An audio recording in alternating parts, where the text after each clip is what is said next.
Nah, kalau untuk inspirasi sendiri, karena aku orangnya cukup ambisius sebenarnya, justru aku lebih ingin mengkalibrasi menjadi orang yang sangat biasa. Itu kenapa aku tinggal di Jogja gitu. Jadi aku lebih mematangkan itu sematang mungkin. Jadi kayak aku mengendapkan berbagai inspirasi yang masuk itu biasanya nggak langsung aku eksekusi, tapi aku endapin dulu, terus aku menjadi manusia biasa gitu. Mendapatkan inspirasi awalnya ya memang seniman atau saya bisa dibilang seniman ya, tapi akademisi juga. Inspirasi datang saat kita nongkrong mungkin ya, tapi nongkrongnya di kantin di kampus. Jadi kalau untuk inspirasi sendiri, nggak spesifik aku harus keluar kemana, mencari inspirasi, menenangkan diri, nggak.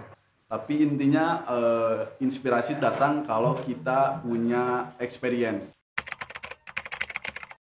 Kalau membuat karya ini angklung ya, sebenarnya saya mainkan angklung ini awalnya harus mengedukasi juga masyarakat bahwa ternyata angklung ini bisa loh lagu-lagu selain musik tradisional ya.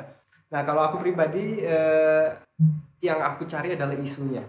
Isunya artinya ketika aku bikin lagu, kayak lagu terakhir kemarin, lagu single ketujuhku itu Beautiful We Are, itu sebenarnya yang tingkat kesusahannya bukan soal bikin musiknya atau bikin liriknya, tapi isunya. Lagu-lagu Manuk Dadali dan lain sebagainya itu udah paling bisa dimainkan oleh musik tradisional, tapi lagu EDM, lagu popang, lagu metal dan lain sebagainya, dalam hal membuat karya ini harus mempunyai awareness masyarakat bahwa ternyata angklung ini bisa membuat karya yang lebih dari itu. Di Beautiful We Are itu kan aku menceritakan tentang Indonesia dulu pernah menjadi pusat peradaban dunia.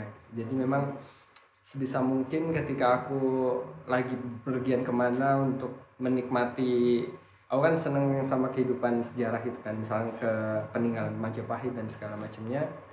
Dari situlah ketika aku udah dapet isunya, baru aku mulai karya. Gitu. Jadi saya sendiri membukakan mata masyarakat bahwa angklung ini bisa naik level, bring angklung to the next level. Proses berkolaborasi dengan Mansur Angklung, Angklungmen Bandung. Kalau ini sih lebih mengalir ya, karena aku pribadi memang dari dulu udah mengagendakan untuk kolaborasi dengan instrumen angklung ini. Cuman memang aku simpan, jadi aku pengen nunggu waktu yang tepat untuk mengeksekusinya sampai akhirnya di experience ini dipertemukanlah dengan Mansur. Berkolaborasi. Nah, untuk berkolaborasi ini epic ya.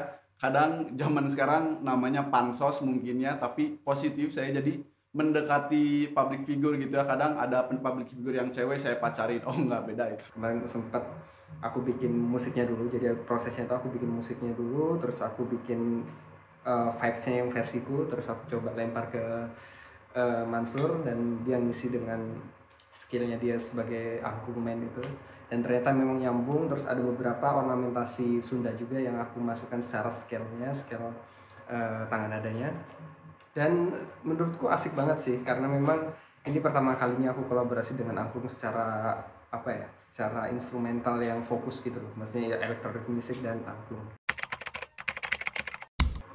Oke, nah kalau aku pribadi basicnya sebenarnya bukan DJ ya. Kalau aku pribadi lebih ke musisi sih, pure musik. Aku basicnya pemain gitar, jadi aku gitaris banget sebenarnya, sangat gitaris. Jadi angklung ini memang sungguh akustik gitu. Karena angklung ini digetarkan, jadi saya mungkin membukakan mata masyarakat lagi dengan angklung ini. Ternyata bisa dibikin seperti piano. Yang saya mainkan itu angklung kayak piano. Sampai akhirnya aku next step ingin menjadi manusia yang nggak hanya memainkan musik tapi menciptakan musik. Jadi akhirnya gitar itu berevolusi menjadi sesuatu bukan gitaris lagi tapi komposer.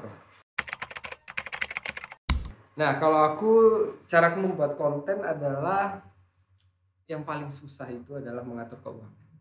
Karena memang aku tuh lebih baik abis-abisan banget tapi 3 bulan sekali daripada seminggu sekali biasa aja gitu. Dengan adanya pandemi ini mungkin saya dibukakan ternyata, oh saya perlu buat website, saya perlu buat profile yang lebih profesional, saya buat traders yang lebih profesional dan lain sebagainya. Dan itulah berkah pandemi, semoga segera berakhir biar kita bisa cari cuan lagi.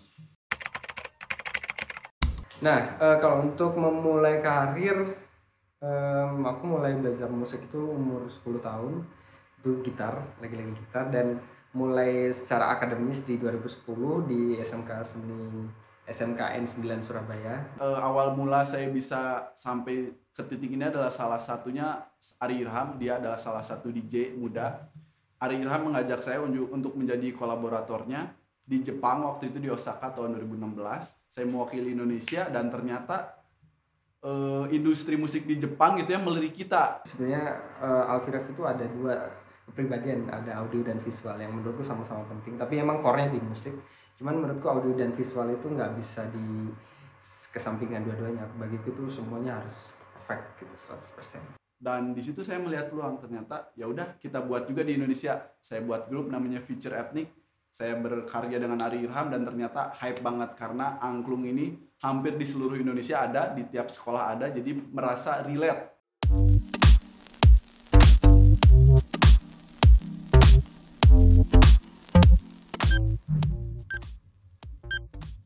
Pas asing.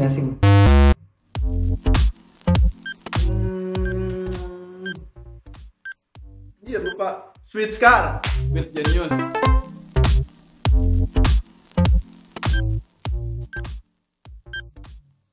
Oke, aku tahu. I'll walk on my way.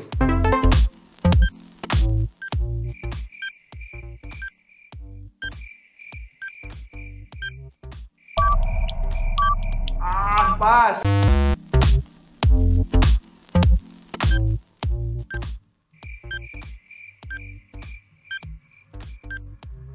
Pas.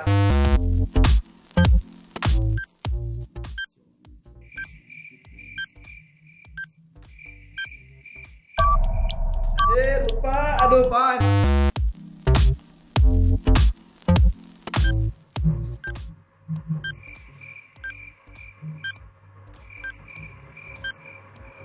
Pas. Lupa.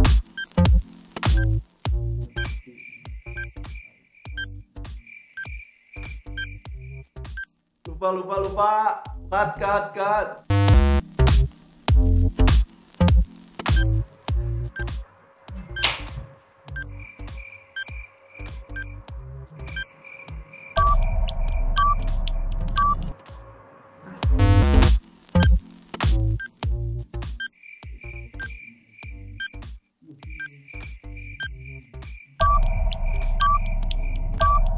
Aduh, cut tuh.